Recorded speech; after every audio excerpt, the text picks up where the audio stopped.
Hi again, everybody. This is Joseph. I just wanted to review over a couple of points that I did not mention before. First of all, in this schematic that I had, we said there's a fuse, there's a switch, and there's a load, being a bulb or a light. This could be, again, this could be your cargo light, this could be a dome light in your car. This is a protective device from here to here. This is a switch to close this. We need a complete path for current to flow. Now, when it comes to conventional current and when it comes to electron flow, there are two different theories. Some people say current flows from positive to negative, which is conventional. Some people say that current flows from negative to positive, which is electron flow. Either way, what's important is that current flows. The direction that it flows, whether it goes from here to here or it goes from here, to me is not important. The only important fact is that current is constantly flowing to make this bulb light. So when you go to the glove compartment, the bulb comes on. When you turn the switch on for the parking lights, this comes on. That's what's important. The other question is, if I, instead of putting this fuse over here, I said this fuse opens. When this opens, it's like there's no bridge in between them. There's a gap. What happens to the current? The current tries to flow, and then all of a sudden the wires melt. That's it. There's no bridge that it can go over. It's like a bridge. You need the bridge to go over for the cars to go over. If the bridge is open, guess what? The cars cannot go. So what happens to the current? The current doesn't stay here. And it says, okay, well, this is open, I'll wait over here. It doesn't do that. The current needs a full path for it to constantly flow. That's what will make this light. What happens if I put, instead of this, the only thing that we have control over is this switch. We have no control over this. We have no control over this. This is already in the circuit. So in other words, I can open or close the circuit with a switch. Just like you're in your home, you close the switch, the lights come on or the lights go off. Now, that's our way of controlling the circuit.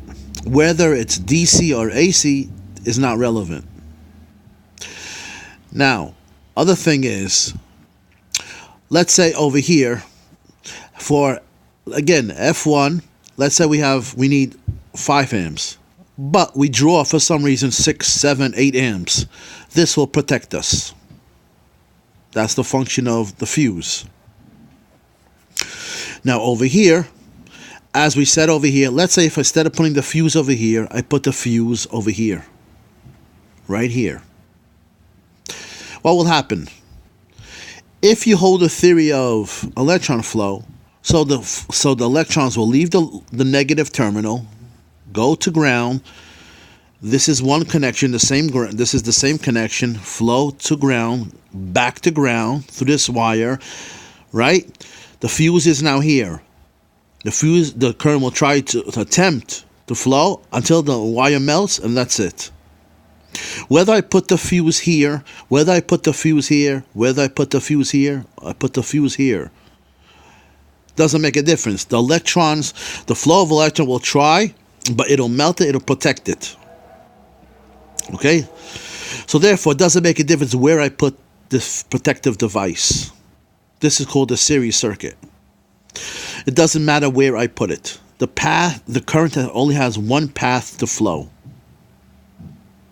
If I make another path, I put another bulb over here, which we have in parking lights, then if this path is open, I can take another path. It's like when you're driving a car. Route 85, Route 90. I can go either 85 or 90. If there's a lot of traffic on 85, I'll take 90, right? Same thing. One very important note is current always takes the path of least amount of resistance.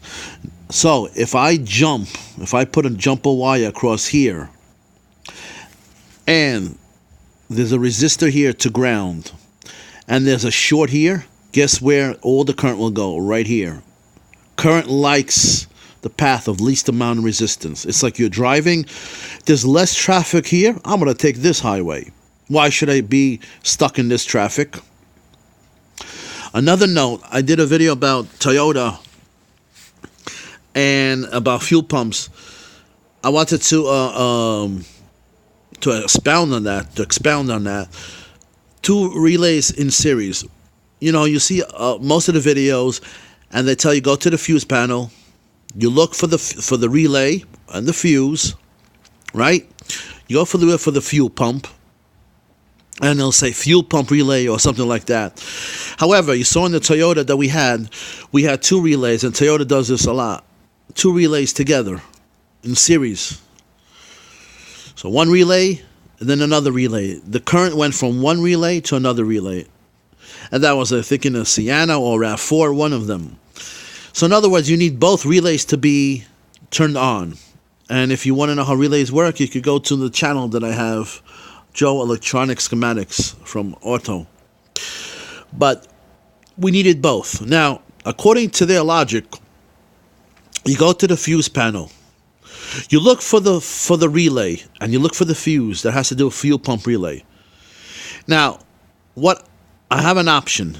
If I think the relay is bad, I can jump it. I could put a jumper wire. Here's a jumper wire across relay 2. In other words, B plus is going through a fuse, which I didn't draw. 12 volts. Current is flowing through one relay called EFI. Then the current flows to another relay, fuel pump relay. Then it goes to the fuel pump to turn on a fuel pump. So, I don't know anything about this. All I know is I look at the cover and I say, what's related to the fuel pump? I have a problem with the fuel pump. I think it's not being turned on. I look at the cover, and usually at the cover of the fuse box, it says what the components are for. The fuses are for, what the relays are for, right? ABS, air conditioner, compressor, whatever it says, right? Therefore, over here, you look and you say fuel pump. Okay, so RY2, this relay over here has to do with the fuel pump. Maybe that's why the fuel pump is not being turned on. I checked the fuse was good. Fine. You know what I'm going to do? I'm going to jump it. Going with that logic, I jump it and I say, okay, if I jump it, the fuel pump doesn't come on, it's a problem with the fuel pump. Sure enough, I go and I jump it. I connect, let's say this is pin 1, pin 2, wherever it is, or the contacts in the fuse box, and I jump it. I jump it and I say, okay, now, fuel pump didn't come on. What does that mean to me? Well, the only thing that's left is the fuel pump, so the fuel pump is bad. Hundreds of dollars. Let's take out the fuel pump. The fuel is bad. However, if you looked at the schematic of the Toyota that I had, you jumped this one. However, you needed to jump this one also.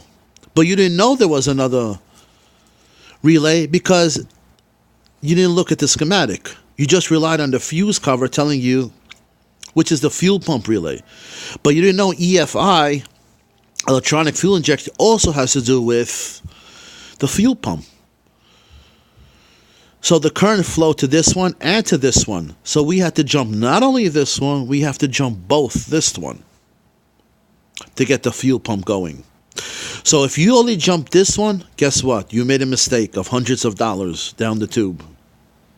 You have to jump this one. In conclusion, what's my point? Go to the schematic. It takes about 10 minutes. Look at the schematic. Find out if there's other relays involved in that circuit.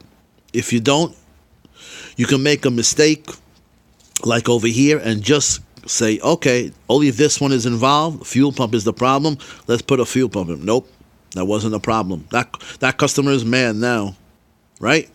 That's a lot of labor hours for nothing. But if you took the schematic, you pulled out the schematic and say, okay, so R11 is also in the circuit. So therefore, I have to jump both of these. Therefore, I jump this one. I jump this one at the same time. And if both don't come on, then I know it's the fuel pump. That will tell you if it's the fuel pump. But it takes 10 minutes to take out a schematic, to analyze it, and to save you hundreds of dollars. and to make customers happy. It's well worth it to take out a schematic and analyze it correctly, rather than just, okay, look at the fuse pump, look at the cover. Well, this is this, so it's probably this one.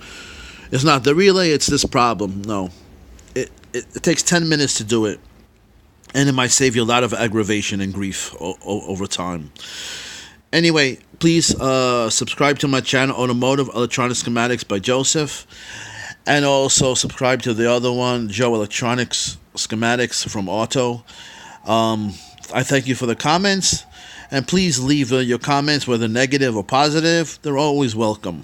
I'm trying to improve the channel, my first year, and like I said, I'm trying to find the groove for it, to try to explain schematics as best as possible.